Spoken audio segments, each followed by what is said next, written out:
I've always pitched this, and I don't know if it's going to happen. I've pitched this as like the Logan of Star Wars, because this is a guy, he's on a desert planet for 30 years. He's just stuck there. And maybe this is what the show, maybe he does leave it. I'm not the biggest fan of that idea, but I can be sold. But the way that I look at it is, if you look at Logan, how depressed he is, you think about his past. This is a guy, the prequels, not good movies. But if you always do what I say is like, just take away the execution. Just think about like what the story actually is. This is a guy that, one, everybody he knew was murdered and massacred around him and is just gone. And then two, his Padawan, like I said, not written the best, but the guy that he considered a brother, turned on him. He killed his own wife. There's still good moments within that story, even though it's really messily done. And then Obi Wan had to chop him to a branch and watch him burn alive. This guy has to be messed up just sitting there the way I think is just Obi Wan just has a lot of PTSD, and I want to see him working through that, because there's a point in the Star Wars New Hope when someone calls him Obi Wan, he's like, I haven't heard that name in a long time. I feel like there's a part of Obi Wan that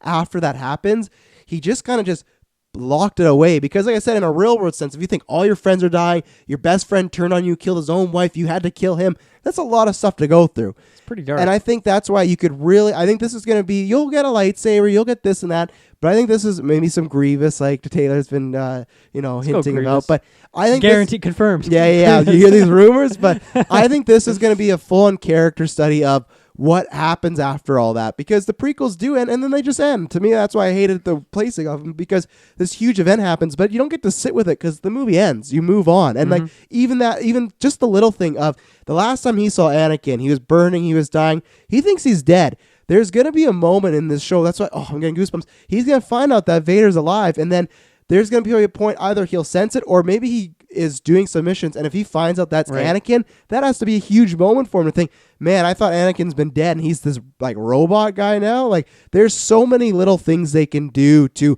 really make it a rich character. And the good thing, Ewan McGregor is a great actor, so they're set. And the other thing that's funny is this is like the first really acknowledging of the prequels for them, because this is taking an actor from the prequels and doing it. Like, they've talked about them, but really you look at all these movies, they've really ignored those 3 movies because of the reception they got, right? But this is a full-on, you can't ignore them now. You got to watch those 3 movies. So I think this has great, fill in the blanks. Yeah, I just think this has great potential to be, like I said, the first Star Wars doesn't really do big character studies. That's why I like Kylo Ren, because to me, it's the first character they've really taken time with and been like, why is this guy, he's not just a bad guy who kills like good people. Why does he do that? And they kind of show you that. Hopefully get more in episode 9. I want to see this too, of like, what happens in 30 years when you're just stuck on a rock and you're alone. You're just watching a kid hoping he doesn't get killed. Like, and maybe bring back Joel Edgerton because he plays Uncle Owen. So there's always a chance, you never know. So please bring him back. So yeah, I think it just has unlimited potential. Actually, put him in the MCU. Don't busy him with Star Wars. I think it's the same way when I always talk about like,